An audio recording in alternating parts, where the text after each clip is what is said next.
आणि आताची मोठी बातमी आहे लाडकी बहिणी योजनेसंदर्भातली। या योजनेचे पैसे वाढवण्याची शक्यता आहे। योजनेची रक्कम महागाईनुसार वाढवण्याची शिफारस पंतप्रधानांच्या आर्थिक सल्लागार समितीने केली। समितीच्या अहवालानुसार या योजनेमुळे महिलांची आर्थिक स्थिती सुधारली असून सध्या मिळणारे 1,500 रुपये पुरेसे आहेत की नाही याचे मूल्यांकन करून ही रक्कम वाढवावी असं समितीचा सूर आहे। आजच्या कृषी क्षेत्रातील मोठ्या बातम्या, शासनाच्या घोषणा, अनुदानातील बदल, खरेदी धोरणे आणि बाजारभावांमधील हालचाल सर्व काही तुम्ही पाहणार आहात या व्हिडिओच्या माध्यमातून। पीक विमा योजनेतील जाचक निकष कायम, वाढीव हप्त्यासह माती मारली जुनी योजना, सोयाबीनचा विमा हप्ता हेक्टरी 90 रुपयांनी वाढला, शेतकऱ्यांना विमा मिळण्याची शाश्वती कमी। राज्य शासनाने सन 2026-27 या आर्थिक वर्षासाठी सुधारित प्रधानमंत्री पीक विमा योजना लागू केली असून या संदर्भातील शासन निर्णय 3 जुलै रोजी जारी करण्यात आलाय। मागील वर्षी लादलेल्या जाचकटी तशाच कायम ठेवण्यात आल्या असून यावर्षी देखील पीक कापणी प्रयोगावर आधारितच पीक विमा योजना राबवण्यात येणार आहे।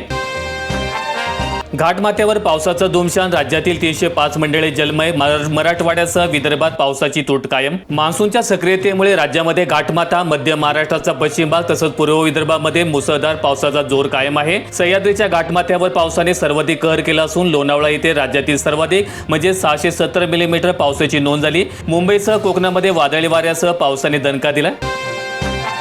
सुधारित पीक विमा योजनेसाठी डिजिटल पीक नोंदणी बंधनकारक, राज्य शासनाकडून खरीप हंगाम 2026 साठी सुधारित प्रधानमंत्री पीक विमा योजना लागू। वैयक्तिक क्षेत्रातील नुकसानीऐवजी संबंधित विमा क्षेत्रातील सरासरी उत्पादन हा भरपाईचा प्रमुख निकष राहणार आहे। उंबरठा उत्पादन हे मागील 7 वर्षांमध्ये सर्वोत्तम 5 वर्षाच्या सरासरी उत्पादनावर 70% जोखीम स्तर लागू करून निश्चित करण्यात येणार आहे। लातूर जिल्ह्यातील भूम तालुक्यामध्ये महाबेज सोयाबीन बियाण्याच्या उगवणीमध्ये घट, दुबार पेरणीचं संकट, भूम तालुक्यातील अनेक गावांमध्ये तक्रारी समोर आल्यात। नागपूर जिल्हा बँकेच्या 1207 शेतकऱ्यांचे 14 कोटींचं कर्जमाफ, पुण्यश्लोक अहिल्यादेवी होळकर योजनेचा लाभ थेट सरकारकडून बँकांना मिळणार। शेतकऱ्यांना 7 जुलैपासून तब्बल 14 कोटी रुपयांची कर्जमाफी मिळणार आहे। ही रक्कम राज्य सरकारकडून थेट बँकेकडे वर्ग करण्यात येणार असून शासनाच्या महा-IT पोर्टलवर अपलोड केलेल्या डेटाच्या आधारे पात्र शेतकऱ्यांना या योजनेचा लाभ दिला जाईल।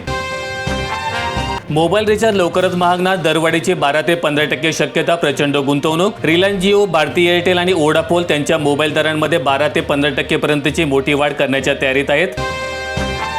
युद्धामुळे ताडपत्रीच्या दरामध्ये लक्षणीय वाढ, बाजारामध्ये मागणी वाढली, शेतकरी आणि वीटभट्टी चालकांची खरेदीसाठी गर्दी। यावेळी ग्रीनबर्ड, सुप्रीम, सिप्लोनिल आणि इतर कंपन्यांच्या ताडपत्रीला मोठ्या प्रमाणात मागणी आहे। ताडपत्रीच्या दरामध्ये 40 ते 50% वाढ झाली असून शेतकरी आपली पिके झाकण्यासाठी सिप्लोनिल खरेदी करतायत, ज्याची किंमत 300 ते 350 रुपये प्रति मीटर इतकी आहे। तर विक्रेते आपली दुकाने झाकण्यासाठी सुप्रीमला पसंती देत आहेत, ज्याची किंमत 250 ते 300 रुपये प्रति मीटर इतकी आहे। पिंपरी चिंचवडमध्ये नद्यांचा रुद्रावतार, शहरातील विविध भाग जलमय झाले, प्रशासनाकडून युद्ध पातळीवर बचाव कार्य सुरू। गुलाब कचऱ्या, झेंडूला सोन्याचा भाव, दर कोसळले, व्यापाऱ्यांसह उत्पादक संकटात सापडले। 120 रुपये किलो दराने झेंडू विक्री सुरू असून पूर्वी 20 ते 30 रुपये दर होता। गेल्या काही दिवसांपासून गुलाब फुलांचे दर इतके घसरलेत की फुले बाजारात वाहतूक करण्याचा खर्च आणि मजुरी देखील निघत नसल्याची व्यथा शेतकरी व्यक्त करतायत। इगतपुरीला मुसळधार पावसानं झोडपलं, 24 तासामध्ये 110 मिलीमीटर विक्रमी पावसाची नोंद, जनजीवन विस्कळीत। जीवन ॲपवर ज्येष्ठांना तातडीची मदत, योजनांची देखील माहिती मिळणार। केंद्र सरकारने ज्येष्ठ नागरिकांसाठी ॲप लॉन्च केलं। या ॲपद्वारे वृद्धांना घर बसल्या सरकारी योजनांची माहिती, तातडीची आपत्कालीन मदत तसंच देशभरातील वृद्धाश्रमांची माहिती एकाच ठिकाणी उपलब्ध होईल। परभणीमध्ये पहिलं कृषी ड्रोन प्रशिक्षण केंद्र, विद्यापीठामध्ये ड्रोन पायलट प्रशिक्षण अभ्यासक्रम व्यापक स्वरूपात राबवण्याचा मार्ग मोकळा। सध्या कृषी क्षेत्रामध्ये ड्रोनचा व्यापक वापर पीक संरक्षण, फवारणी, खत व्यवस्थापन, सर्वेक्षण, पीक निरीक्षण आणि नकाशांकन तसेच अचूक शेती यासाठी मोठ्या प्रमाणात वाढत आहे। अमरावती जिल्ह्यातील मेळघाटाला अतिवृष्टीचा तडाखा, 10 गावांमधील पिकांचं नुकसान, परिसरातील जनजीवन विस्कळीत। मुसळधार पावसामुळे धामणी तालुक्यामधील 10 गावांमधील 19.90 हेक्टरवरील कापूस, सोयाबीन आणि मका या पिकांचं मोठ्या प्रमाणात नुकसान झाल्याची प्राथमिक माहिती प्रशासनाने दिली। मोफत मोजणीचा शासन आदेश धाब्यावर, ग्रामपंचायतीकडून तक्रारी, सिल्लोड येथे भूमी अभिलेख विभागाकडून शुल्क आकारण्याची तक्रार। मुख्यमंत्री बळीराजा शेतपानंद रस्ते योजनेमध्ये मोजणीसाठी शुल्क आकारू नये असा स्पष्ट शासन निर्णय असताना देखील सिल्लोड तालुक्यामध्ये भूमी अभिलेख विभागाकडून ग्रामपंचायतींना शुल्क भरण्याची सक्ती होत असल्याची गंभीर बाब समोर आलेली आहे। छत्रपती संभाजीनगर जिल्ह्यातील सोयगावामध्ये 150 मिलीमीटर पाऊस, एप्रिल-जून महिन्यामध्ये जिल्ह्यातील 12 सर्कलमध्ये अतिवृष्टीची नोंद। परभणी जिल्ह्यामध्ये खरीप पेरणी अजून 50%वरच. जिल्ह्यामधील खंडित पावसाने पेरणी धोक्यात. जून संपला, दमदार पाऊस अद्याप देखील गायब. जिल्ह्यामध्ये पावसाळ्याचे 27 दिवस उलटले तरी आतापर्यंत केवळ 16 दिवसच पाऊस झालेला असून तोही खंडित आणि असमान स्वरूपाचा आहे. पेरणीसाठी आवश्यक असलेला 100 मिलीमीटर पाऊस न झाल्यामुळे बळीराजाने मोठा धोका पत्करत पेरणीला सुरुवात केली. पाऊस आला तरी पंढरीची वारी सुखकर. 50,000 वारकऱ्यांना रेनकोट. आषाढीसाठी प्रशासन सज्ज. फूट मसाजवर 5 पटीने, स्नानगृहे 6 पटीने वाढवली. सोलापूर जिल्ह्यामध्ये वारकऱ्यांना शुद्ध पिण्याचे पाणी मिळावे यासाठी पालखी मार्गावर 225 टँकरद्वारे पाणी पुरवठा केला जाईल. पावसाळ्याचे दिवस असल्यामुळे आरोग्याची काळजी घेण्यासाठी यंदा आरोग्य दूतांची संख्या दुप्पट करण्यात आली असून पुरेसा औषध साठा आणि वैद्यकीय पथके सज्ज करण्यात आलेली आहेत.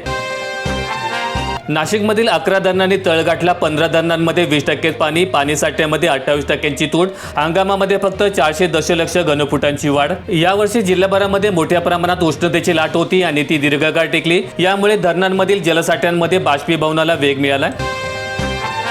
आता घर बसल्या मिळणार ऑनलाईन गुंठेवारी प्रमाणपत्र. नांदेड महापालिकेचा ऐतिहासिक निर्णय. नागरिकांना आता गुंठेवारी प्रमाणपत्रासाठी महापालिकेच्या चक्रा मारण्याची गरज नसून ही सेवा ऑनलाईन उपलब्ध करून देण्यात आलेली आहे. भीमा नदीच्या पाणी पातळीमध्ये झपाट्याने वाढ. दौंडमधील शेतकऱ्यांची विद्युत मोटरींसाठी धावपळ. ऊसाच्या लागवडीला वेग येणार. यंदा मात्र जून कोरडाच गेल्यामुळे दौंडमधील भीमा नदीचं पात्र कोरडं पडलं होतं. ऊसाच्या लागवडीसाठी मशागती पूर्ण करून शेतकरी पावसाची वाट पाहत होते. मात्र वेळेत पाऊस आला नसल्यामुळे यंदा ऊसाच्या लागणी लांबणीवर पडल्या. पेरण्या खोळंबलेल्याच उत्तर सोलापूर तालुक्यामध्ये बळीराजाची चिंता वाढली. तालुक्यामधील काही भागात सुरुवातीला पडलेल्या तुरळक पावसावर शेतकऱ्यांनी पेरणीचं धाडस केलं होतं. कोंबट ओलाव्यावर उगवून आलेली पिके आता कडक उन्हामुळे आणि पाण्याच्या कमतरतेमुळे कोमेजू लागली. पुढील 2 ते 3 दिवसात जर जोरदार पाऊस झाला नाही तर या शेतकऱ्यांवर दुबार पेरणीचं आर्थिक संकट ओढवण्याची दाट शक्यता निर्माण झाली आहे. यवतमाळ जिल्ह्यामध्ये 73.20% पेरणी. 9.29 लाख हेक्टरवर नियोजन. समाधानकारक पाऊस. जुलैच्या पहिल्या आठवड्यामध्ये पावसाने हजेरी लावल्यानंतर शेतकऱ्यांनी दिवस रात्र शेतात काम करून पेरणीची कामे मोठ्या प्रमाणावर पूर्ण केलीत. समृद्धी महामार्गालगतची 292 गावे हायटेक होणार. राज्य सरकारचा विशेष निर्णय. नागपूर मुंबई स्वर्गीय बाळासाहेब ठाकरे समृद्धी महामार्गाला लागून असलेल्या अमरावती, यवतमाळ, अकोला, वाशिम, बुलढाणा आणि छत्रपती संभाजीनगर या 7 जिल्ह्यांमधील 292 गावांना हायटेक विलेज करण्याचं ठरवलं असल्याची माहिती प्राप्त झालेली आहे. नाशिक जिल्ह्यामधील ठेंगोडा बंधाऱ्यातून पहिला विसर्ग. गिरणा नदीच्या पातळीमध्ये वाढ. प्रशासनाकडून नागरिकांना सतर्कतेचा इशारा. 3444 क्युसेक विसर्गामध्ये वाढ होण्याची शक्यता. भंडारदरा, मुळा, पाणलोट क्षेत्रामध्ये पुनर्वसू सरींचं तांडव. भंडारदरा धरण निम्मे भरण्याच्या मार्गावर वाकी ओव्हरफ्लो तो निळवंडेमध्ये आवक वाढली. कुकडी प्रकल्पामध्ये 1731 जलगमी पाण्याची आवक. पुणे जिल्ह्यामध्ये मुसळधार पावसाने पेरण्यांना आला वेग. आंबेगाव तालुक्यामध्ये शेतकऱ्यांना दिलासा. हंगामासाठी आवश्यक वातावरण तयार. पिंपरी चिंचवडमध्ये मावळातील धरण क्षेत्रामध्ये पावसाचा हाहाकार. पवना धरणाच्या पाणीसाठ्यामध्ये 11% वाढ. रस्ते जलमय झालेत. चिंचवड परिसरामध्ये सकाळी 8:30 ते सायंकाळी 5:30 या अवघ्या 9 तासामध्ये 132 मिलीमीटर पावसाची नोंद झाली. तर काल दिवसभरामध्ये 206 मिलीमीटर पाऊस कोसळला. व्हिडिओ आवडला असेल तर लाईक ठोका, शेअर करा आणि अशा दैनंदिन शेतकरी बातम्या अपडेट्स मिळवण्यासाठी सबस्क्राईब करून बेल आयकॉनचं बटन दाबा.